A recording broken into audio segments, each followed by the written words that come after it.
Allah awid'ur rahman ayyamma tad'u falahul asma'ul husna wala tajhar bisolatika wala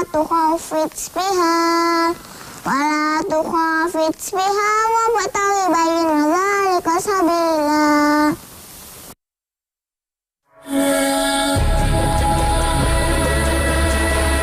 Segala kasih sayang yang ada di alam semesta ini berasal dari Allah Subhanahu wa Ta'ala. Ada dua bentuk kasih sayang Allah. Pertama, kasih sayang dan rahmat yang diberikan kepada seluruh makhluk tanpa terkecuali. Dan kedua, kasih sayang dan rahmat khusus dari Allah yang diberikan hanya kepada orang-orang khusus. Kasih sayang yang Allah berikan kepada seluruh makhluk sungguh sangat banyak, sehingga kita tidak dapat menghitung jumlahnya. Mulai dari hidup kita, dari tiada menjadi ada. Seluruh tubuh kita dari ujung rambut sampai ujung kuku, lengkap dengan seluruh unsurnya. Miliaran desahan nafas yang kita hirup, triliunan detak jantung yang berdegup di dada kita, kesehatan jasmani yang sangat mahal, meliputi seluruh sel tubuh kita. Allah pun melengkapi hidup kita dengan beraneka ragam kenikmatan dunia yang tiada terkira banyaknya, termasuk keberadaan keluarga, teman, rumah, sekolah, pekerjaan, dan lain sebagainya. Kasih sayang dan rahmat khusus dari Allah yang diberikan kepada orang-orang khusus jauh lebih banyak dan lebih khusus lagi, meliputi kasih sayang di dunia dan di akhirat yang diberikan kepada hamba-hamba Allah yang beriman dan beramal soleh.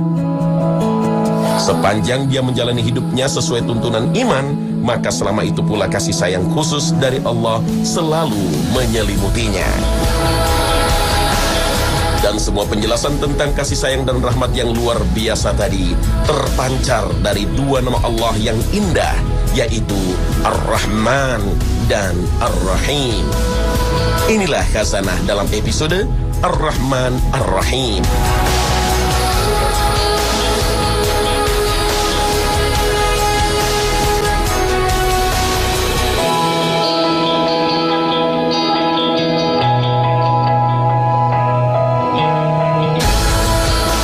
Assalamualaikum warahmatullahi wabarakatuh. Selamat pagi pemirsa Khazanah Trans 7. Ar-Rahman Ar-Rahim adalah dua asmaul husna yang menunjukkan keluasan dan kesempurnaan kasih sayang Allah Subhanahu wa Ta'ala. Penyebutan kedua nama Allah ini juga sangat dominan dalam kehidupan seorang muslim, karena keduanya senantiasa bersanding dengan lafaz Allah tatkala seseorang mengucapkan Bismillahirrahmanirrahim. Barangkali ini pula yang menjadi alasan kenapa Rasulullah SAW menjelaskan bahwa setiap perbuatan yang tidak dimulai dengan basmalah maka akan putus berkahnya. Karena pada hakikatnya seluruh daya dan upaya yang dimiliki manusia merupakan pemberian dari Allahur Rahmanir Rahim. Dalam bahasa Indonesia, kedua nama Allah yang indah ini biasa diterjemahkan menjadi yang Maha Pengasih lagi Maha Penyayang. Ar-Rahman menunjukkan sifat rahman dan kasih sayang yang paripurna dan menyeluruh, meliputi seluruh makhluk tanpa pilih kasih. Di bumi milik Allah ini tidak saja orang beriman yang dapat hidup. Orang kafir dan ingkar kepada Allah juga diberi kesempatan hidup. Mereka juga dapat makan, minum, dan bernafas dari rezeki pemberian Allah Ta'ala. Bahkan ketika Nabi Ibrahim alaihissalam memohon kepada Allah agar di tanah suci hanya orang yang beriman saja yang diberi rizki, Allah dengan sifat rahmannya menjelaskan bahwa kesenangan hidup dunia itu juga diberikan bagi orang kafir. Allah Ta'ala berfirman, Alladzina idza asabatuhum musibatun qalu inna lillahi wa inna ilaihi raji'un.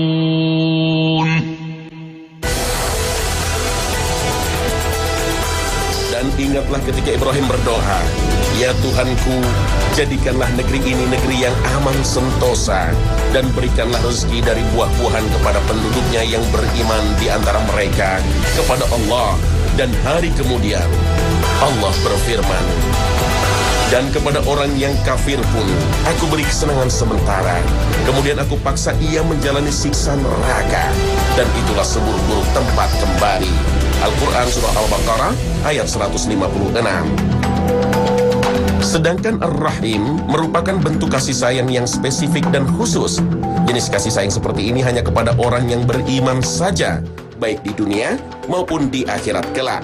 Allah Ta'ala berfirman, Dialah yang memberikan rahmat kepadamu dan malaikatnya memohonkan ampunan untukmu, supaya dia mengeluarkan kamu dari kegelapan kepada cahaya yang terang.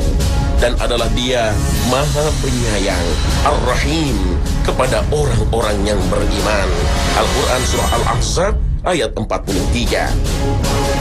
Dari perspektif yang berbeda, Imam Ibnu Qayyim memaknai bahwa Ar-Rahman merujuk pada sifat zatiyah atau sifat permanen yang melekat pada Allah Ta'ala. Dengan kata lain, Ar-Rahman adalah sifat kasih sayang yang sempurna dan mutlak yang hanya ada pada Allah Subhanahu wa Ta'ala. Oleh sebab itu, nama dan sifat Ar-Rahman tidak dapat dan tidak boleh disandang oleh selain Allah. Karena itu pula ditemukan dalam ayat Al-Quran ayat yang mengajak manusia menyembah Allah dengan menggunakan kata Ar-Rahman sebagai ganti lafaz Allah, atau menyebut kedua kata tersebut sejajar dan bersamaan, seperti firman Allah Ta'ala dalam surat Al-Isra ayat 110.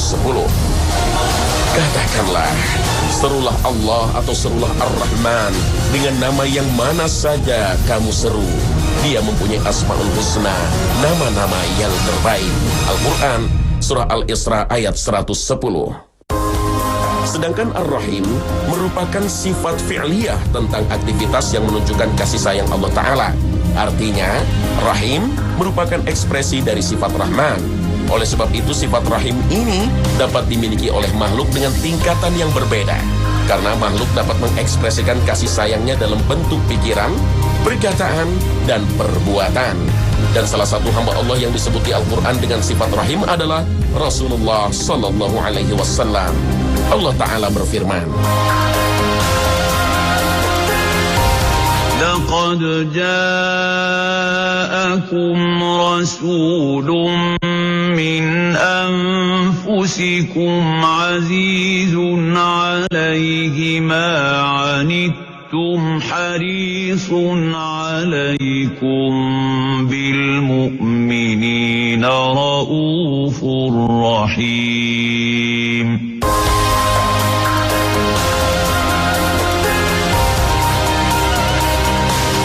Sungguh telah datang kepadamu seorang Rasul dari kaummu sendiri. Berat terasa olehnya penderitaanmu, sangat menginginkan keimanan dan keselamatan bagimu. Amat belas kasih lagi penyayang, Rahim terhadap orang-orang mukmin. Al-Quran Surah At-Taubah ayat 128.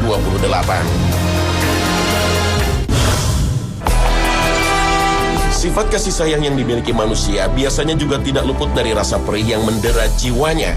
Perasaan itulah yang kemudian mendorongnya untuk mencurahkan kasih sayang. Kasih sayang seperti inilah yang ada pada makhluk. Sedangkan kasih sayang Allah Ta'ala adalah kasih sayang yang luas dan sempurna, tidak didahului oleh rasa perih dan tidak didorong kepentingan atau kebutuhan Allah terhadap makhluk. Allah mengekspresikannya kapanpun dikehendaki dan kepada siapa saja yang dikehendaki. Rahmat Allah kepada manusia sungguh tak bertepi. Tidak peduli manusia itu layak menerimanya atau tidak, berhak atau tidak. Karena manusia juga tidak mengurangi keutamaan dan kekayaan yang dimiliki Allah Subhanahu wa Ta'ala. Namun, orang yang beriman tidak boleh tertipu dengan amal perbuatan yang diusahakannya, karena amal saja sesungguhnya tidak dapat membawa dirinya ke dalam surga, sebagaimana dikatakan Nabi Sallallahu Alaihi Wasallam. Bersungguh-sungguh, bersegera, dan bergembiralah karena tiada seorang pun akan masuk surga karena amalnya. Seorang sahabat bertanya, apakah juga Anda ya Rasulullah? Jawab Nabi, betul, saya juga. Tetapi Allah telah meliputi diri saya dengan rahmatnya. Hadis riwayat Bukhari Muslim. Kasih sayang ibu terhadap anaknya hanyalah sebagian kecil dari 1% percikan sifat Rahman dan Rahimnya Allah Ta'ala yang diturunkan ke bumi. Rasulullah SAW bersabda, Allah Subhanahu wa Ta'ala menjadikan rahmat itu 100 bagian. disimpan di sisinya 99, dan diturunkannya ke bumi ini satu bagian. Yang satu bagian inilah yang dibagi pada seluruh makhluk, yang tercermin antara lain pada seekor binatang yang mengangkat kakinya dari anaknya, terdorong oleh rahmat kasih sayang, khawatir jangan sampai menyakitinya. Hadis riwayat Muslim. Dalam sebuah hadis lain yang diriwayatkan oleh Imam Bukhari dan Muslim, Rasulullah SAW memberikan suatu ilustrasi tentang besarnya rahmat Allah Subhanahu wa Ta'ala. Suatu ketika, sebuah rombongan tawanan perang dihadapkan kepada Rasulullah. Di tengah-tengah rombongan itu ada seorang ibu yang sedang mencari-cari bayinya. Tatkala dia berhasil menemukan bayinya, maka dia pun memeluknya erat ke tubuhnya dan lalu menyusuinya. Saat itulah Rasulullah bertanya kepada rombongan itu, apakah menurut kalian ibu ini akan tega melemparkan anaknya ke dalam kobaran api? Rombongan itu menjawab, demi Allah, tidak mungkin. Selama dia sanggup, dia pasti mencegah bayinya terlempar ke dalamnya. Maka Rasulullah SAW bersabda, sungguh Allah lebih sayang kepada hamba-hambanya daripada ibu ini menyayangi anaknya. Jika kita lihat kondisi bangsa ini, tentu kita patut malu kepada Allah Subhanahu wa Ta'ala. Bangsa yang mayoritas penduduknya senantiasa berikrar bahwasanya tiada Tuhan selain Allah, tapi masih gemar melakukan pelanggaran-pelanggaran terhadap perintah Allah Ta'ala. Di negeri ini korupsi begitu merajalela dan parahnya dianggap biasa. Bertebarannya dugaan money politik pada pemilihan calon wakil rakyat yang lalu merupakan tanda bahwa baik rakyat dan pemimpinnya sudah sangat permisif terhadap politik uang yang merupakan bentuk suap yang dilarang. Negeri ini juga mulai permisif terhadap berbagai penyimpangan seksual. Hubungan sesama jenis yang dulu meluluh lantakan kaum Sodom mulai dianggap lumrah. Pemandangan pria kemayu dan wanita tomboy menjadi tren. Akibatnya, kejahatan seksual marak terjadi dan anak-anak kerap menjadi korban. Mereka tidak lagi mendapatkan rasa aman dan nyaman, baik ketika berada di sekolah ataupun di lingkungan rumah. Masa depan mereka terancam dan dihantui oleh pelecehan yang dilakukan oleh orang-orang di sekitar mereka, orang yang seharusnya menjadi pelindung mereka. Para anak-anak ini terancam oleh para penjahat seksual yang perilaku mereka menyimpang dari fitrah yang telah Allah tetapkan kepada manusia. Sudah sedemikian akutkah krisis moral yang melanda bangsa ini? Teguran-teguran kecil sebagai wujud kasih sayang Allah seringkali tidak digubris. Bencana alam, bencana moral dan kemanusiaan hanyalah sebuah tanda dari Allah agar kita kembali dan bertaubat kepadanya. Bila dibandingkan dengan umat-umat terdahulu, dosa dan kemaksiatan seperti ini akan langsung diazab dan direspons oleh alam dengan berbagai bencana. Sebuah negeri akan luluh lantak karena dosa dan maksiat yang merajalela. Tapi di negeri ini paling tidak untuk saat ini, Allah masih memberi kesempatan bangsa ini untuk berbenah diri. Ini menandakan rahmat Allah masih lebih luas dari murkanya. Rasulullah SAW bersabda, tatkala Allah menciptakan seluruh makhluk, Allah menuliskan di dalam kitabnya yang kitab itu berada di sisinya di atas arsy, yang isinya adalah sesungguhnya rahmatku mengalahkan kemurkaanku. Hadis riwayat Bukhari Muslim. Sungguh Allah sangat penyayang kepada hamba-hambanya. Dalam kondisi yang carut-marut sekalipun, kita tetap harus bersemangat menjemput rahmat Allah Ta'ala. Jangan pernah terlintas dalam benak pikiran untuk berputus asa. Sikap putus asa ini adalah sifat orang-orang kafir dan sesat. Allah berfirman dalam Al-Quran, Qala wa man yaqnatu min rahmati rabbih illa dhallun.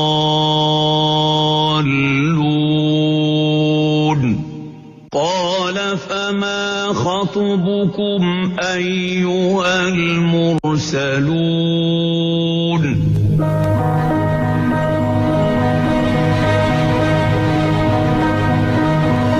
Mereka menjawab, kami menyampaikan berita gembira kepadamu dengan benar, maka janganlah kamu termasuk orang-orang yang berputus asa. Ibrahim berkata, tidak ada orang yang berputus asa dari rahmat Rabb-nya kecuali orang-orang yang sesat. Al-Quran Surah Al-Hijr ayat 55 hingga 56. Yakinlah, siapapun kita masih terbuka peluang meraih rahmat Allah Subhanahu wa Ta'ala, walaupun banyak dosa dan kotoran kesalahan menyelimuti diri kita. Ingatlah, selama kita masih menghela nafas, maka pintu rahmat Allah Subhanahu wa Ta'ala senantiasa terbentang luas. Allah akan memberikan rahmatnya kepada orang-orang yang memintanya. Karena itu, bersegeralah bertaubat dan meraih rahmatnya.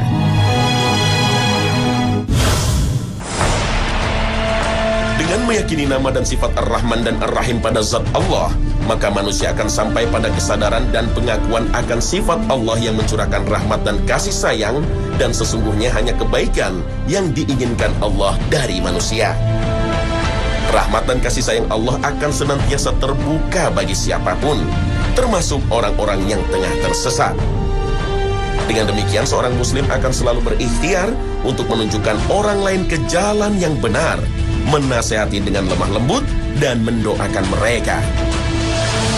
Seorang yang beriman akan berupaya menolong orang-orang yang membutuhkan. Orang-orang du'afa, fakir, dan miskin akan berusaha ia bantu dengan harta, kedudukan, atau sumber daya lain yang ia miliki. Minimal, ia akan membantunya dengan doa serta berempati akan kesulitan yang menimpa saudara-saudaranya. Seseorang yang menghayati bahwa Allah adalah Ar-Rahman dan Ar-Rahim akan berusaha mewujudkan pada dirinya sifat rahmat dan kasih sayang. Jika kita menginginkan keselamatan dunia akhirat, tentu kita butuh rahmat dan kasih sayang yang khusus dari Allah. Rahmat khusus tersebut tidak datang dengan sendirinya. Ada banyak amal yang bisa kita lakukan untuk mendatangkan rahmat dari Allah. Rahmat Allah dapat digapai dengan berinteraksi secara intens dengan Al-Quran.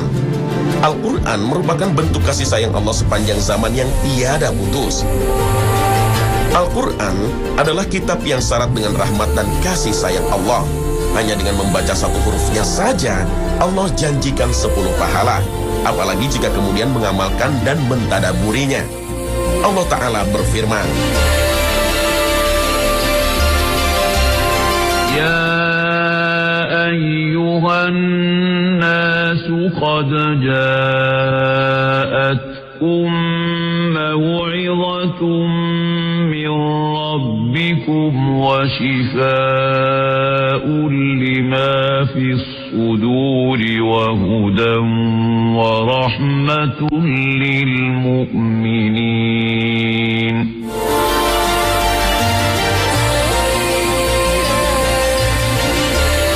Hai manusia, sesungguhnya telah datang kepadamu pelajaran dari Tuhanmu dan penyembuh bagi penyakit-penyakit yang berada dalam dada dan petunjuk serta rahmat bagi orang-orang yang beriman. Al-Quran, Surah Yunus, ayat 57. Sebaliknya, meninggalkan Al-Quran dengan tidak membacanya, tidak mengamalkan dan tidak mentadaburinya akan menyebabkan hidup jadi sengsara. Dunia yang luas terasa sempit, hidup terasa hampa. Rahmat Allah juga terdapat dalam setiap bentuk ibadah kepada Allah seperti berwudu, sholat, puasa, berinfak, dan amal soleh lainnya. Perbuatan apapun yang dilakukan dengan hati, lisan, dan jasad karena keinginan mendekatkan diri kepada Allah akan dibalas Allah dengan pahala dan rahmatnya. Hubungan di antara sesama manusia akan memberikan rahmat Allah sepanjang dilandasi dengan kasih sayang. Allah memerintahkan manusia untuk saling menyayangi. Kedua orang tua wajib menyayangi anak-anaknya. Suami menyayangi istri dan istri menyayangi suami. Demikian pula dalam keluarga, sanak famili, tetangga wajib saling menyayangi. Bahkan makhluk Allah selain manusia seperti binatang dan tumbuhan pun layak mendapatkan kasih sayang. Rasulullah SAW bersabda, sayangilah yang di bumi, niscaya yang di langit akan menyayangimu. Hadits riwayat Tirmizi, Abu Dawud. Islam adalah rahmatan lil alamin yang membawa kasih sayang bagi seluruh alam semesta. Menyampaikan pesan kasih sayang ini kepada orang lain tentu akan menyebabkan kita juga mendapatkan rahmat dan kasih sayang dari Allah Ta'ala. Keterlibatan aktif dalam membawa pesan-pesan agama ini, apapun profesi kita, tentu akan membawa rahmat dan kasih sayang Allah dalam kehidupan dunia dan akhirat. Allah berfirman, وَمَا أَرْسَلْنَاكَ إِلَّا رَحْمَةً لِلْعَالَمِينَ.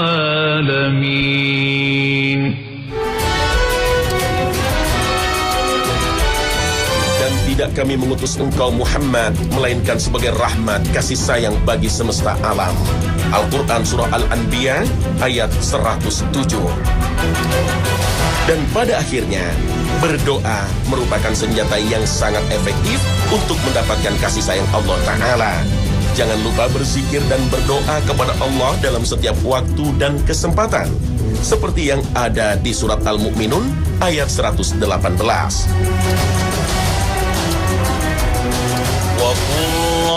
رب اغفر وارحم وأنت خير الراحمين.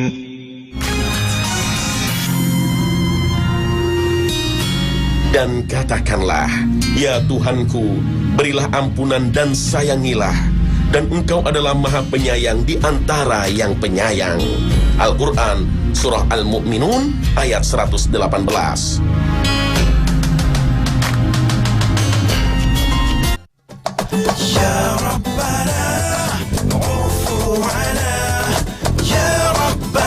Pemirsa Khazanah, Ar-Rahman Ar-Rahim adalah dua dari nama Allah yang indah, yang mencerminkan luasnya sifat rahmat dan kasih sayang Allah, serta begitu penyayangnya Allah kepada hamba-hambanya.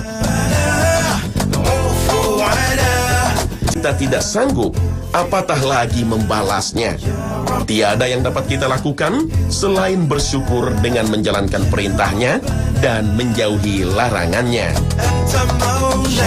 Terima kasih atas perhatian Anda, dan wassalamualaikum warahmatullahi wabarakatuh.